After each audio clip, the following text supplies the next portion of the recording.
Құрметті оқушылар, бүгін сіздермен химияның негізгі стихиометриялық заңдарымен танысамыз.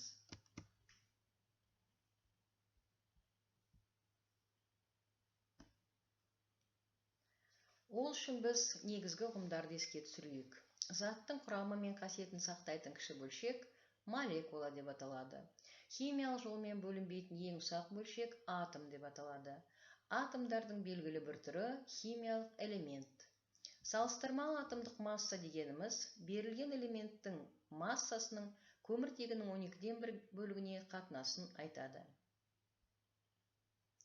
Стихиометрия ұғымын әрекеттесуші заттар арасындағы массалық және көлемдік қатынастарды қарастыратын химияның бір саласы ретінде Рихтер бізге баяндап берген. Заттар массасының сақталу заңы 1748 жылы ашылды. Зат массасының сақталу заңы реакцияға қатысқан заттардың массасы реакция нәтижесінде түзілген заттардың массасына тең болады. Зат массасының сақталу заңы негізінде химиялық реакция теңдеулері жазылады. Химиялық теңдеулер химиялық реакциялардың теңдеулері деп химиялық таңбалар мен формулаларды қолданып, заттардың өзара әрекеттесуін шартты түрде жазуды айтамыз. Мысалы, 2 натрий қосу хлор 2 тең 2 натрий хлор теңдеуін алайық. Химиялық теңдеудің сол жағына әрекеттесуші заттардың формуласын, ал оң жағына жаңадан түзілген заттардың формуласын жазады. Әрекеттесуші заттар реакцияға кіріскен реакциялаушы заттар, не қысқаша реагенттер деп аталады. Бізде натрий мен хлор 2 реагенттер. Сол сияқты жаңадан түзілген заттар реакциядан шыққан заттар немесе өнімдер деп аталады. Біздің реакциямызда өнім натрий хлор. Зат массасының сақталу заңын ашу үшін ғалымдар еңбек етті. Олар Роберт Бойль, Ломоносов, Антуан Лоран Лавуазье. Зат құрамының тұрақтылық заңы. 19 ғасырдың басында француз ғалымы Жозеф Луи Пруст құрам тұрақтылық заңын ұсынды. Әрбір күрделі заттың алыну тәсіліне қарамастан құрамы тұрақты болады. Су қандай жолмен алынбасын, құрамы тұрақты болады. Бір оттегі атомы және 2 сутегі атомнан құралады. Құрамы өзгермелі заттар. Қазіргі химия ғылымының дамуы құрамы өзгермелі заттардың да болатындығын көрсетті. Клод Луи Бертолли заттың құрам тұрақтылық заңы әмбебап емес деген болжам айтты. 100 жыл өткен соң орыс химигі Курнаков құрамы өзгермелі қосылыстар бар екенін дәлелдеп шықты. Еселік қатынас заңы. 1803 жылы Джон Дальтон ашты. Егер екі элемент бір-бірімен бірнеше молекулалық қосылыс түзетін болса, онда бір элементтің белгілі бір тұрақты массасына келетін екінші элементтің массаларының өзара қатынасы кіші бүтін сандардың қатынасындай болады. Көлемдік қатынас заңы. Әрекеттесуші заттар газдардың көлемдерінің бір-біріне және олардың әрқайсының реакция нәтижесінде түзілген газ тәрізді өнімдерінің көлемдеріне қатынасы кіші бүтін сандар қатынасындай болатындығын сипаттайды. Мысалы, H2 қосу хлор 2 тең 2H хлор. Әрекеттесуші сутек пен хлор және реакция нәтижесінде түзілген хлор сутек газдарының көлемдерінің бір-біріне қатынасы ең кіші бүтін 1-дің 1-ге, оның 2-ге сандарының қатынасындай болады.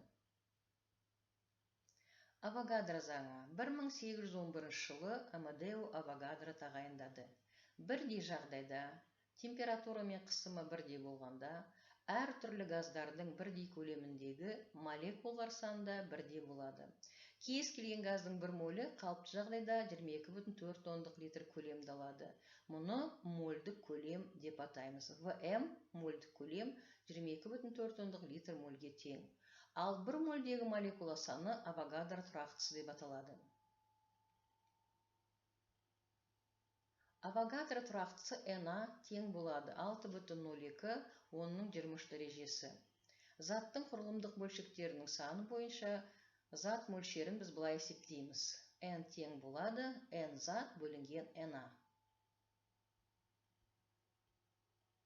Эквиваленттер заңы. 1811 жылы ашылды. Элементтердің немесе күрделі заттардың бір-бірімен әрекеттесетін мөлшерлері олардың химиялық эквиваленттеріне пропорционал болады. Басқаша айтқанда, әрекеттесетін заттардың массалары, көлемдері олардың эквиваленттік массаларына, көлемдеріне пропорционал болады. Біз мына формулаларды білуіміз керек. Оксидтің эквивалентін табу үшін оның мольдік массасын бөлеміз элемент санына көбейтілген элементтің валенттілігіне. Қышқылдың эквивалентін табу үшін мольдік масса қышқылды оның негізділігіне бөлеміз. Мысалға, H-хлор, оның құрамында бір ғана сутегі бар. Мольдік масса H-хлорды бірге бөлеміз. H2SO4, мольдік масса H2SO4-ті 2-ке бөлеміз. H3PO4, мольдік масса H3PO4-ті 3-ке бөлеміз. Негіздің эквивалентін табу үшін мольдік масса эквивалентті оның қышқылдығына бөлеміз. Яғни, құрамындағы OH тобы қанша болса, соның санына бөлеміз. Тұздың эквивалентін табу үшін мольдік масса тұзды, металл атомы көбейтілген металдың валенттілігі. Соған бөліп табуымызға болады. Ал енді оқушылар, сіздер қараңыздар, мына формулалар біздің күнделікті есеп шығаруымызға өте қажет. Ал қарап жіберейік. Мысалға, біз зат мөлшерін табу үшін массаны мольдік массаға бөлеміз, көлемді мольдік көлемге бөлеміз, n-ді na-ға бөлеміз. Ал енді біз тығыздықты табу үшін массаны көлемге бөлеміз, көлемді табу үшін массаны ро-ға бөлеміз. Осы формулаларды біз күнделікті есімізде сақтайтын болсақ, барлық химияның есептерін оңай шығара аламыз. Мысалы, бізде мына 6,02 оның 23 дәрежесі дегеніміз Авогадро саны. Біз оны білуіміз керек. Ал формулаларды пайдалана отырып, біз Vm тең мольдік масса бөлінген ро, Vm тең көлем бөлінген ню формулаларын пайдалана отырып, күнделікті есептеулерді жүргізе аламыз. Мысалы, масса HEKO 18 граммға тең. Ро HEKO білеміз 1 грамм миллилитр. Ендеше оның көлемін табу үшін біз 18-ді 1 грамм миллилитрге бөлеміз, тең 18 миллилитр. Оның зат мөлшерін табу үшін 18-ді біз 18 грамм мольге бөлеміз, сонда 1 моль. Масса H2SO4 98 грамм. Күкірт қышқылының тығыздығы 1,84 грамм миллилитр. Оның көлемін табу үшін біз 98-ді бөлеміз 1,84 грамм миллилитрге, тең болады 53 миллилитр. Зат мөлшерін табу үшін 98-ді бөлеміз 98 грамм мольге, тең болады 1 моль. Сонымен біз биорганикалық заттардың жай заттар мен күрделі заттарға бөлінетіндігін, жай заттардың өзі металл мен бейметалға бөлінетіндігін, күрделі заттар оксид, қышқыл, негіз, тұзға бөлінетіндігін білуіміз керек. Егер біз осы қосылыстардың барлығының формуласын білсек, қолданылатын есептердің теңдеулерін жаза алсақ, оларды біз күнделікті тұрмыста қолдана аламыз.